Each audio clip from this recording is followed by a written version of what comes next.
안녕하세요. 고은 변호사들 채널에서 형사 담당하고 있는 이경렬 변호사라고 합니다. 네, 오늘은 최근에 홈페이지에 올라왔던 그 질문을 가지고 좀 시작을 해보려고 하는데요. 최근에 그 형이 동생의 돈을 횡령을 했는데 이 해당 사건에 대해서 고소고발을 할 수 있냐라는 질문을 해주셨습니다. 아마도 최근에 박송씨 사건 때문에 이슈가 되었던 친족 상도례 규정 때문에 해당 질문글을 올려주신 것 같은데요. 과연 친족 간의 범죄 사실에 대해서는 고소하더라도 처벌받지 못하는 것인가에 대한 많은 의문을 가지고 있으실 거라고 생각이 들어요. 사실 경제범죄들 흔히 얘기하는 횡령, 사기, 배임, 그다음에 절도 같은 경제범죄에 대해서 과연 친족 간에 고소를 하더라도 처벌되지 않는 것이 아닌가라고 생각을 하시는데요. 사실 일부는 맞고 일부는 좀 틀린 이야기거든요. 그래서 제가 해당 이슈에 대해서 제가 자세하게 좀 풀어서 설명을 좀 드리겠습니다. 네, 먼저 친족 상도례 규정에 대한 법률을 한번 보도록 할게요.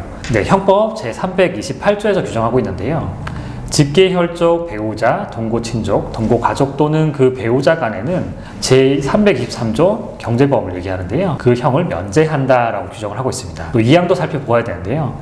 제1항 이외의 친족 간의 범죄에 대해서는 고소가 있어야 공소제기를 가능하다라는 상대적 친고죄 규정을 두고 있습니다. 해당 법률을 이제 해석할 필요가 있는데요. 제가 몇 가지 쟁점들 나눠가지고 또 설명을 좀 해드릴게요. 네, 첫 번째는 친족 상도례가 적용되는 범죄와 아닌 범죄를 좀 구별할 필요가 있는 것 같습니다. 제가 방금 말씀드렸던 대표적인 범죄가 사기, 횡령, 배임, 절도의 경우는 친족 상도례가 적용된다고 생각하시면 되고요. 적용되지 않는 대표적 범죄는 강요죄라든가 강도, 강제집행 면탈, 재물손괴죄 등이 적용되지 않는다고 보셔야 됩니다. 그리고 5억 이상의 특가법 적용이 되는 경우도 친족 상도례 규정이 그대로 적용된다는 부분 좀 유념하셔야 될 것 같네요. 네, 두 번째 형이 필요적 면제되는 사안에 대해서 제가 살펴보겠습니다. 제가 직계혈족, 배우자, 동거친족, 동거가족에 대해서 설명을 드렸는데요. 직계혈족은 부모와 자녀, 또 조부모와 손자녀를 생각하시면 되고, 또 배우자는 법률상 배우자가 말씀드리는 거고 사실혼 배우자는 포함되지 않는다는 부분도 좀 유념하셔야 됩니다. 또 동거친족은 8촌까지, 또 인척은 4촌까지를 이야기하고요. 동거가족이기 때문에 일상생활을 같이 하는 가족에 한해서만 친족 상도례 규정 제1항이 적용된다고 생각하셔야 됩니다. 만약 해당 내용이 있음에도 불구하고 고소고발을 한다면 아마도 불송치 결정을 받을 거고요. 공소기각 판결까지 받을 걸로 생각됩니다. 따라서 고소고발을 하더라도 진행되지 않는다는 부분 유념하셔야 됩니다. 네, 박송씨 사건에 대해서 제가 말씀드리겠습니다.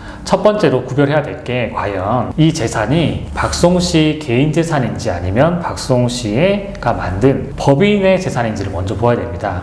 박송씨가 만든 법인 재산이라고 한다면 친족 상도례를 살펴볼 필요가 없어요. 왜냐하면 친족 간의 범죄 사실이 아니기 때문이죠.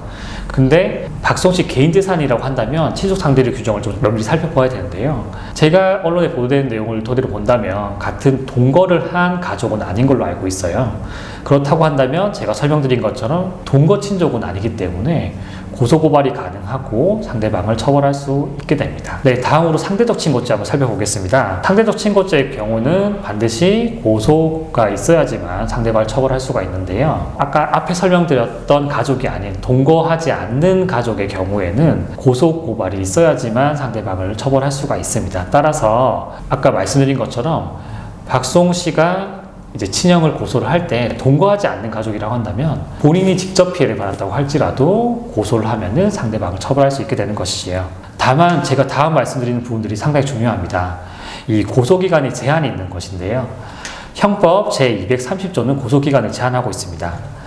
신고죄에 대해서 범인을 알게 된 날로부터 6월이 경과하면 고소하지 못한다. 단 고소할 수 없는 불가항력의 사유가 있을 때는 그 사유가 없어진 날로부터 기산한다고 되어 있습니다.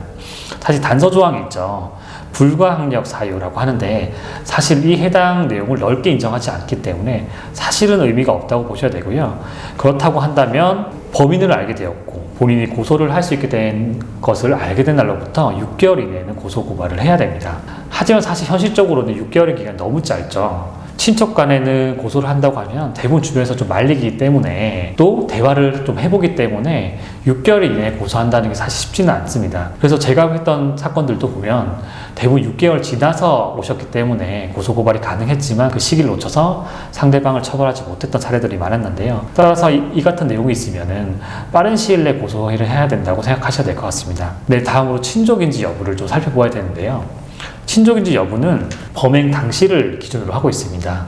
이게 어떤 경우 문제가 되냐면 여자친구였을 때 횡령 배임 사건이 있었고 이후에 법률혼 관계를 맺었다고 했을 때는 사실은 법률혼 관계가 맺어지기 이전에 발생했던 범죄이기 때문에 친족상도례가 적용되지 않거든요. 따라서 친족상도례 적용돼서 고소고발 안 된다고 생각할 필요가 없는 사건이 되는 겁니다. 또 입양이 됐을 경우도 마찬가지겠죠. 입양이 되고 난 이후에 만약에 횡령 배임 사건이 있었다고 한다면 친족상도례 규정 적용되겠지만 그 전에 있었던 내용이라고 한다면 친족상도례 규정에 대해서는 생각할 필요가 없다고 하시면 되겠습니다. 네, 친족상도례 규정에 대해서 간단하게 살펴보았는데요. 살펴본 것처럼 해당 내용이 좀 부당한 부분이 좀 많습니다. 가족 간의 고소고발을 하지 못한다는 부분 때문에 사실은 많은 경제적 피해를 입은 분들이 많은데요. 이런 부분들 고려해서 법조계에서도 이 해당 법률이 없어져야 된다 또는 일부 좀 개정돼야 된다는 의견들이 많습니다. 제 생각도 마찬가지인데요. 좀 빠른 시일 내에 이 해당 내용들이 좀 개정이 돼서 이 같은 억울한 피해자가 발생하지 않았으면 좋겠습니다. 네, 이상으로 오늘은 친족상도례 규정에 대해서 살펴보았고요. 궁금하신 내용들은 댓글 주시면 제가 답변 달아드리도록 하겠습니다. 네, 시청해주셔서 감사합니다.